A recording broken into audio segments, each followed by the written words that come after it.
یا فتویٰ لینے میں کیا تقلید کریں. اور پھر جو حدیث لینے میں وہ تقلید کرتے ہیں وہ انتہائی جو ہے وہ خطرناک، اور آپ یہ کہہ لیں کہ تقلید کی جو ہے نا گھٹیا ترین کیا صورتحال ہے کہ جو محدثین نے لیا بس ان کے اوپر کیا عمل کر لو. بس 4 کتابیں آپ کے پاس آ گئی، کتب اربع، کسی ایک سے جو ہے وہ آپ روایت لے لو. جیسا کہ ان کے اہل سنت کے 4 امام ہیں، وہ 4 اماموں کی کتابوں سے جو ہے وہ کوئی روایت لیتے ہیں، ان کے فتویٰ اٹھا لیتے ہیں. آپ کے پاس بھی جو ہے وہ 4 کتابیں ہیں، ان میں سے کسی کتاب سے جو ہے وہ حدیث لے لو. اللہ خیر شاء جی میرے مولا کا فرمان آ گیا، اس کے اوپر عمل کرتے جاؤ اور آگے نکلتے جاؤ. یعنی بالکل اہل سنت والی صورتحال ہے کہ میرے جو صاحب ہیں ستاروں کی مانند ہیں، کسی کی تم پر کیا بھروسہ کر لو. اور یہاں پہ بھی یہی صورتحال ہے کہ میرے جو راوی ہیں وہ ستاروں کی مانند ہیں، بس کوئی روایت لے لو جی مولا کا فرمان تو ہے. پھر جب ہم ان سے پوچھتے ہیں کہ آپ جب مولا کے فرمان کو لے رہے ہیں تو پھر امام صادق ہم کے ان فرامین کو کیوں نہیں لیتے کہ کوے کا کھانا حلال ہے تو آپ کوا بریانی کیوں نہیں بناتے؟ پھر آپ مولا صادق کے اس فرمان کو کیوں نہیں لیتے کہ خرگوش کا کھانا حلال ہے فقط مکروہ ہے؟ پھر آپ خرگوش کے جو ہے وہ کیا نام ہے نہاری کیوں نہیں بناتے خرگوش کے گوشت کی؟ تو وہ اس کا مطلب کیا ہے کہ وہ اپنی مرضی کے مطابق چل رہے ہیں، کسی جگہ حدیث لے لی، کسی جگہ کی کیا چھوڑ دی. تو یہ تقلید کی بدترین کیا صورتحال ہے کہ جس میں آپ حدیث لے لیتے ہیں، یہ نہیں دیکھتے کہ حدیث کو بیان کرنے والا فاسق، حدیث کو بیان کرنے والا فاجر، حدیث کو بیان کرنے والا عادل، کچھ بھی آپ کو پتہ نہیں ہے. بس حدیث آ گئی تو لے لو چپ کر کے، ٹھیک ہے. اور اگر ہمارا فقیہ جو ہے وہ پوری زندگی تحقیق کر کے آپ کو حدیث کا جو خالص ہے وہ آپ جو ہے وہ پہنچائے تو دیر مسائل کی شکل میں لے کے آپ وہ ماننے کے لیے تیار نہیں ہے، تو یہ کہاں کی جو ہے وہ عقل مندی ہے. بالکل میں آخری خلاصہ کروں کہ اللہ جاری صاحب تقلید کے خلاف نہیں ہے، وہ فقط ان فقہا کی تقلید کے خلاف ہیں کہ جو اس وقت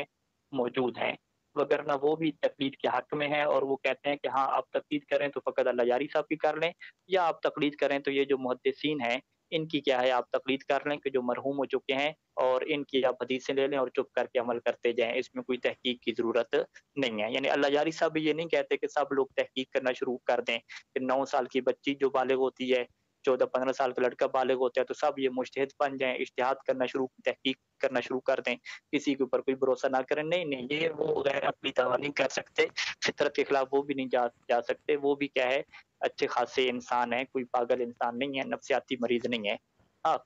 ان کے ذہن میں یہ ہے کہ یہ سارے فقہا جو دنیا میں موجود ہیں یہ سارے غلط ہیں، بس جو محدثین جو فوت ہو گئے ہیں ان کی آپ کتابوں کو لیں اور ان کی کیا ہے آپ تقلید کرنا شروع کریں. حدیث لینے میں جائے اسے تقلید کہتے ہیں. آپ کے سوال کا جواب یہاں تک ختم ہوا. جی عدنان بھائی، آپ کا سوال ریپیٹ آیا ہے کہ مجتہدین میں اختلاف کیوں ہوتا ہے جبکہ ایک ہی مذہب سے؟ وہ قبلہ صاحب نے تفصیل سے فرما دیا تھا، تو وہ انشاءاللہ آپ کو بھیج دیں گے کیونکہ قبلہ صاحب کو مزید بھی زحمت نہ دیں. تو آخری سوال ہے، اور انشاءاللہ باقی سوال جن کے ہوں گے وہ بعد میں ہوں گے کیونکہ آغا صاحب آپ دوسرے گھنٹے سے ہمارے ساتھ ہیں. تو یہ آخری سوال ہے، باقی جس کے سوال ہوں گے ان باکس بھیج دیں، وہ آغا صاحب کے لیکچر بھی ہیں وہاں سے ہی آپ کو میں ارسال کر دوں گا، اور بہت کچھ ہیں. تو ایک آخری سوال یہ ہے کہ کہتے ہیں میرا سوال یہ ہے کہ ولی الامر المسلمین اور مرتحد میں کیا فرق ہے؟ یعنی ولی الامر المسلمین اور مرتحد میں کیا فرق ہے؟ اور اس دور میں ولی امر المسلمین کون ہیں؟ اور کیا ان کا حکم تمام مسلمانوں پر نافذ ہوتا ہے یا مرتحد پر یا مقلد پر؟ یہ سوال ہے آپ سے. جی یہ مجتہد ہو گئے، فقیہ ہو گئے، ولی امر مسلمین ہو گئے، ولی فقیہ ہو گئے، یہ بہت سارے الفاظ ہیں اور اس میں ایک تفصیلی بحث ہے، ڈیبیٹ ہے کہ ولایت فقیہ کیا مطلب ہے، ولایت فقیہ کی کتنی اقسام ہیں، ولایت فقیہ خاصہ، ولایت فقیہ مطلقہ. اس کے اوپر تقریباً میرا 25-30 منٹ کا جو ہے وہ لیکچر موجود ہے ولایت فقیہ کا یوٹیوب چینل پہ، تو وہ یہاں پہ اب 25-30 منٹ کا میں دوبارہ نہیں دہرانا چاہوں گا. بس میں تھوڑا سا اشارہ اس کے اوپر کرنا چاہوں گا. جو لوگ سننا چاہتے ہیں، دلچسپی رکھتے ہیں تو وہ لیکچر سن لیں، تو انشاءاللہ ہم باقاعدہ ولایت فقیہ کے اوپر بھی کیا ہے گفتگو آپ کی خدمت میں کر سکتے ہیں. لیکن یہ آخری سوال ہوگا اور اس کے جواب میں مختصر یہ دیتا چلوں کہ ہر انسان اس فقیہ کو عالم سمجھتا ہے، افقہ سمجھتا ہے. اس انسان کے لیے وہی فقیہ کیا ہے، اس کا ولی امر بھی ہے، اس کا ولی فقیہ بھی ہے، اور اس کے لیے واجب ہے کہ وہ اس کی کیا کرے، اطاعت کرے. جس طریقے سے فتویٰ لینے میں آپ عالم کی اطاعت کرتے ہیں جس کو آپ بہتر سمجھتے ہیں، اسی طریقے سے آپ کوئی حکم شرعی بیان کرتا ہے کہ آپ نکلو احتجاج کرو، کوئی بھی آپ کو حکم بیان کرتا ہے تو اس میں بھی آپ کو یہ دیکھنا ہوتا ہے کہ جو بیان مجھے کرنے والا مجتہد ہے کیا وہ باقی فقہا کی نسبت سے عالم ہے یا عالم نہیں ہے. اگر وہ باقی فقہا کی نسبت سے عالم نہیں ہے تو پھر آپ اپنے عالم فقیہ سے پوچھتے ہیں. اگر عالم فقیہ آپ کو کہتا ہے کہ ہاں آپ کی بھی یہی ذمہ داری ہے کہ آپ یہ کام کریں تو پھر وہ کام آپ کے اوپر کرنا واجب ہوتا ہے. لیکن اگر آپ کا عالم فقیہ کہتا ہے کہ نہیں یہ آپ کے اوپر واجب نہیں ہے تو پھر وہ کام آپ کے اوپر واجب نہیں ہوتا. خلاصہ کلام یہ ہے کہ جس فقیہ کو آپ اعلم الفقہا سمجھتے ہیں، چاہے فقط سیاسی امور میں سمجھتے ہوں یا نماز کے مسئلے میں سمجھتے ہوں، جس باب میں سمجھتے ہیں اسی باب میں اس کے اوپر ڈیپینڈ کرنا اور اس کی بات کو ماننا عقلی طور پہ فطری طور پہ ضروری ہوتا ہے. اس میں آپ اپنی مرضی پھر کریں گے تو پھنس سکتے ہیں. قیامت کے دن سوال ہوگا کہ آپ بھی کیوں اپنی مرضی کرتے رہے جب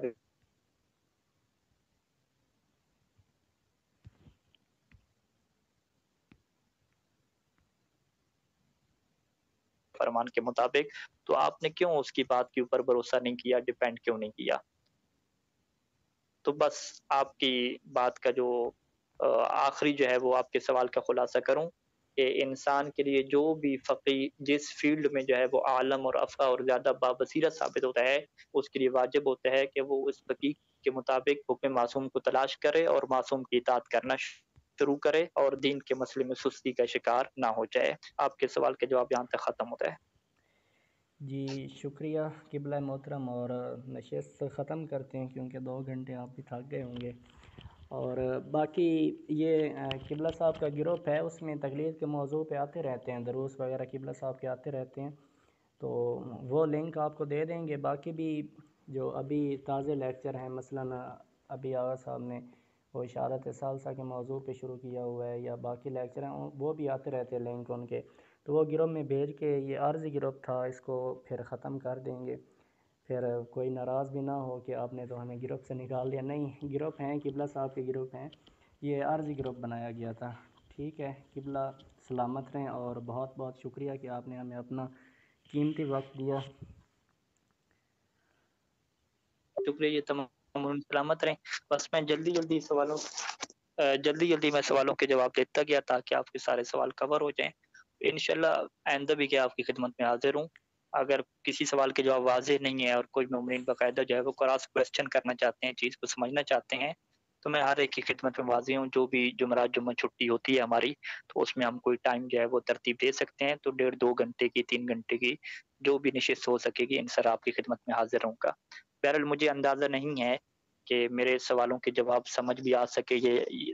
یا نہیں سمجھ آئے، بالکل اوپر سے گزرتے گئے، مجھے کوئی اندازہ نہیں ہے کیونکہ کراس کویسچن والا کچھ بھی نہیں ہو رہا. تو بہرحال اپنی طرف سے کوشش کی ہے کہ میں جواب دوں، لیکن اب وہ جواب کتنے مطمئن ہوئے کتنا مطمئن نہیں ہوئے تو اس کا اندازہ مجھے بالکل نہیں ہے. اور اگر مجھے اندازہ ہوگا تو پھر اسی کے مطابق میں نے اس کی تفصیل دینی ہے یا مزید روایات بیان کرنی ہے، تو میں انشاءاللہ اس کو بیان کرتا رہوں گا. تو بس آپ سے میں یہی عرض کروں گا کہ جس سوال کے جواب کے اوپر آپ مطمئن نہ ہوں، آپ کبھی بھی اپنی زندگی جو ہے وہ شک میں نہ گزاریں. آپ اس کے بارے میں تحقیق کریں، آپ ہم سے سوال کریں، علماء سے سوال کریں. جب تک مطمئن نہ ہو آپ تحقیق کرتے رہیں. کوئی ذمہ داری آپ کے اوپر نہیں ہے، اس کو قبول کریں جس کے بارے میں آپ کنفیوز ہوں اور شک کی حالت میں ہوں. شک کی حالت سے نکلیں، تحقیق کی طرف بڑھیں، بصیرت کی طرف بڑھیں اور چیزوں کو کیا سمجھیں اور اس کے بارے میں تحقیق کریں. السلام علیکم ورحمۃ اللہ وبرکاتہ. جزاک اللہ قبلہ، بہت شکریہ آپ کا. جی اجازت دیجیے اور خیمہ. میں اس میں ایک اگر